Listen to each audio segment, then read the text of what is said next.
আমরা আজকে নবম শ্রেণীর ইতিহাস দ্বিতীয় অধ্যায়টা আলোচনা করব। যে অধ্যায়ের নাম হলো ইউরোপের সমাজবাদ এবং রুশ বিপ্লব। এই চ্যাপ্টারে আমরা যে জিনিসটা দেখব সামাজিক পরিবর্তনের যুগ। আমরা দেখেছি আগের অধ্যায়ে আমরা যে পড়েছি ফরাসি বিপ্লব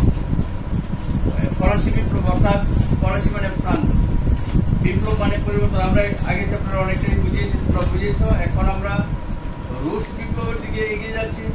রুশ মানে রাশিয়া, যার বর্তমান নাম সোভিয়েত ইউনিয়ন। তো তাহলে সোভিয়েত ইউনিয়নে কিভাবে পরিবর্তন আসলো, কিভাবে বিপ্লব আসলো, আমরা এই জিনিসটা জানবো। অ্যাকচুয়ালি ইউরোপের মধ্যে বিপ্লবের যে বাতাসটা সেটা ফ্রান্স থেকেই শুরু হয়েছে। ফ্রান্সের পরিবর্তন মানে সারা পৃথিবীতে বাতাস লেগেছে, মানে এই বিপ্লবের উত্তাপটা সব দেশের মধ্যেই পড়েছিল। তবে যেখানে সব থেকে বেশি পড়েছিল সেটি হলো রাশিয়ার মধ্যে পড়েছিল। তাহলে এই পরিবর্তনটা কিসের পরিবর্তন? এই পরিবর্তনটা হলো ভূসম্পত্তির পরিবর্তন, পদমর্যাদার পরিবর্তন, অর্থনৈতিক পরিবর্তন এবং সামাজিক পরিবর্তন, সমাজের পরিবর্তন। কিভাবে মানে সমাজের পরিবর্তন কি হলো, এক সময় কি ছিল এখন কি হলো, মানে আগে রাজনৈতিক ব্যবস্থার কিরকম রাজতন্ত্র ছিল, রাজতন্ত্র থেকে কিভাবে সমাজতন্ত্র এবং যেটা রুশ বা রাশিয়ার মধ্যে সাম্যবাদী চিন্তাধারা, সমাজতন্ত্রের চিন্তাধারাটা তাদের মধ্যে প্রভাবিত হয়েছিল। আর ইউরোপ কান্ট্রিগুলিতে আমরা দেখেছি গণতন্ত্রের বিষয়টা সব থেকে বেশি প্রভাব পড়েছে। এখানে আমরা তাহলে এই বাতাসটা আমাদের তখন আমার মনে মনে প্রশ্ন জাগতে পারে যে ফরাসি বিপ্লব বা রুশ বিপ্লবের পরে আমাদের ভারতবর্ষে কি বাতাস পড়েছিল? হ্যাঁ, পড়েছিল। আমাদের ভারতবর্ষে এরকম সেই মহান বিপ্লবীরা জন্মগ্রহণ করতেন ওই মুহূর্তে। রাজা রামমোহন রায় এবং ডিরুজিও ছিলেন ভারতবর্ষে। ফরাসি বিপ্লবের তাৎপর্য তারা এই দেশের মধ্যে বুঝিয়েছেন সাধারণ মানুষকে। অর্থাৎ কি, অর্থাৎ সমাজটা একটা সময় মানে পঙ্গু ব্যবস্থা ছিল যে কোনো দেশের মধ্যেই। মানে রাজা যা বলবে তাই শুনতে হবে, রাজার কথার বাইরে কেউ শুনলে তার মৃত্যুদণ্ড ছিল। এবং রাজার কথাই শেষ করতে রাজতন্ত্র হলে চরম ক্ষমতার অধিকারী। এবার রাজার ছেলে যদি মনে করে যে মানে পাগল হয়, সে রাজাই হবে বংশ পরম্পরা অনুসারে। এই সিস্টেমগুলি পরিবর্তন কতটা মানে বিশাল সমাজের মধ্যে এটা কঠিন বিষয় ছিল। আমরা দেখেছি যে আরেকটা বিষয় আমরা একটু পরে পাবো যে মহিলারা ভোটাধিকার দিতে পারতো না এবং মহিলারা ছিল অন্দরমহলের বিষয়বস্তু, তাদেরকে ঘরের বাইরে বেরোতে দেওয়া হতো না। এই বিষয়টাও আমরা দেখবো এই বিপ্লবের মাধ্যমে কি সমাজের মধ্যে পরিবর্তন আসলো। তো আমরা এখানে যে পরের যে জায়গাটা আমরা তো দেখবো রুশ বিপ্লব কিভাবে সমাজের পরিবর্তন এনেছিল। এখানে উদারনৈতিক, সংস্কারপন্থী এবং রক্ষণশীল শ্রেণী। উদারপন্থী কারা, সংস্কারপন্থী কারা, রক্ষণশীল কারা? একটু শোনো। উদারপন্থী যারা সমাজের মধ্যে ভালো মানুষ হিসেবে পরিচিত আমরা মনে করি, আমরা তাড়াতাড়ি বলবো যে আমাদের ভারতবর্ষে রামমোহন রায়, বিদ্যাসাগর, বিবেকানন্দ, তারা ছিলেন উদারপন্থী মানুষ। তারা উদারের চিন্তাধারা তাদের মধ্যে ছিল। রাষ্ট্র ভাবনার মধ্যে উদারপন্থী চিন্তাধারা কোনটাকে বলা হয়?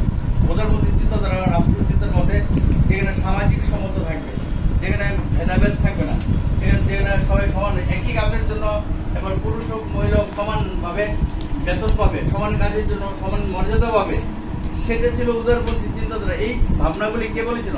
যেমন আমাদের ভারতবর্ষে বলেছিলেন রাজা রামমোহন রায় থেকে শুরু করে এই মহান বিপ্লবীরা। আর ইউরোপ কান্ট্রিতেও এরকম ছিল অনেকে, ঠিক আছে। তো এই রুশ চিন্তাধারার মধ্যে এই উদারপন্থী ভাবনা ঢুকেছে। সংস্কারপন্থী কারা? সংস্কারপন্থী যা আগে খারাপ ছিল আমরা এটাকে পরিবর্তন করবো। আমরা সম্পূর্ণ পরিবর্তন করবো না। আমরা বলছি না যে রাজা একেবারে সরে যাও, রাজার জায়গাতে একজন যে কোনো আসুক, এরকম না। সংস্কারপন্থীরা মনে করতেছেন যে এই রাজা যদি ভালো কাজ না করে আরেকজনকে বসাবো আমরা, ওই রাজাই। এবার জনগণ যদি চাই জনগণই ওই রাজাকে বদল করে আরেকজন রাজাকে আনবো। তারা রাজতন্ত্রকে পরিবর্তন করতে চাইছে না, ঠিক আছে। এটা হলো তোমার সংস্কারপন্থী। আর রক্ষণশীল কারা? রক্ষণশীল আগে রাজা ছিল, এখন রাজাই থাকবে। আগে রাজার ছেলে মানে রাজার দায়িত্ব পালন করতো, এখনো সেই রাজার ছেলেই করবে। কিন্তু এই সিস্টেমগুলি তারা রক্ষণশীল, তারা পরিবর্তনের বিশ্বাসী ছিল না। তার মধ্যে সমাজ পরিবর্তন হবে না, সমাজ যেমন আছে এমন থাকবে।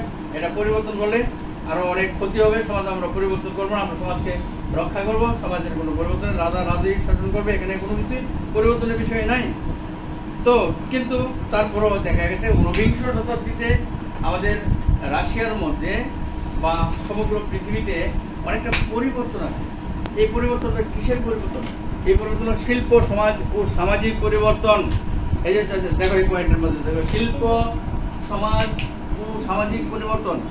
এবার শিল্প সমাজ এসেছে। আগে ছিল কিরকম কৃষি ব্যবস্থা ছিল সারা পৃথিবীতে, এরপরে পরবর্তী সময়ে কৃষি ব্যবস্থাটার পরিবর্তন হয়ে সেখানে এসেছে শিল্প ব্যবস্থা। শিল্পের মাধ্যমে মানুষ উন্নত হবে এবং শিল্পের বিকাশের মাধ্যমে দেশের অর্থনৈতিক অবস্থা অনেকটা উন্নত হবে, সেই ভাবনাটা মানুষের মধ্যে ঢুকে গেছে। এই চিন্তাধারাটা হলো শিল্প ভাবনা এবং শিল্প সমাজ। এখানে বলা হয়েছে যে এই শিল্পের মধ্যে এই শিল্পগুলি গড়ে উঠবে কোথায়? শহরাঞ্চলে। যেখানে শহরের মানুষ থাকবে সেখানে শিল্প কারখানা গড়ে উঠবে, আর গ্রামের মানুষ কৃষিকাজই করবে। এই বিষয়গুলি ছিল। আর শিল্পের প্রসারের মাধ্যমে এখানে দেখা যায় যে শিশু, মহিলা, পুরুষরা কারখানায় নিয়োজিত হয়েছিল, কাজের মধ্যে ঢুকেছিল। যদিও শিশুদের কথা কাছ থেকে এটা আধুনিক যুগে এসে পরিবর্তন হয়েছে। প্রথমেই মানে ওই শিল্পের মধ্যে শিশু শ্রমিক এবং মহিলা শ্রমিক এবং সাধারণ মানুষ ঢুকেছিল। তখন কিন্তু মানে শিল্প কারখানা একটা আমূল পরিবর্তন, কিন্তু কারখানা এসেছে নতুন করে। মানে 19বিংশ শতাব্দীতে দেখা যাচ্ছে ইউরোপের মধ্যে নতুন নতুন যন্ত্রের আবিষ্কার হয়েছে। হ্যাঁ, বিভিন্ন ধরনের যন্ত্রের আবিষ্কারের ফলে দেখা যাচ্ছে কারখানা স্থাপন হয়েছে। কারখানার মাধ্যমে মানুষ বাঁচার একটা অবলম্বন পাচ্ছে। শহরের মানুষ আগে কিন্তু মানে বেকার থাকতো বা যে কোনো একটা কাজ করলো, তারা ওই এক মূল রোজগারটা ছিল কৃষি ব্যবস্থা থেকে। কৃষকরা মানে শোষণ করে করে দেশটা চলতো। কিন্তু যেভাবে কারখানা আসলো, শ্রমিকরা সেখানে কাজ করতে থাকতে, কাজ করার ফলে মানুষের মধ্যে অনেকটা মানে জোর এসেছে যে শ্রমিকের কাজ করেও বাঁচা যায়, শুধু করি না। ঠিক আছে, এই ব্যবস্থাটা আমরা দেখতে পেলাম। এরপর আমরা দেখলাম যে সামাজিক পরিবর্তন। আমরা দেখলাম যে এই সামাজিক পরিবর্তন উদারবাদী এবং সংস্কারবাদী ছিলেন অনেকে। সম্পত্তির মালিক, কর্মচারী এরকম ব্যবস্থা এসেছিল। ভূসম্পত্তির মালিক, জমির মালিক যে ছিল, বিশাল এলাকার মালিক, এবং সেখানে শ্রমিকরা কাজ করবে, নির্দিষ্ট বেতন পাবে এবং তাদের পরিবার চলবে।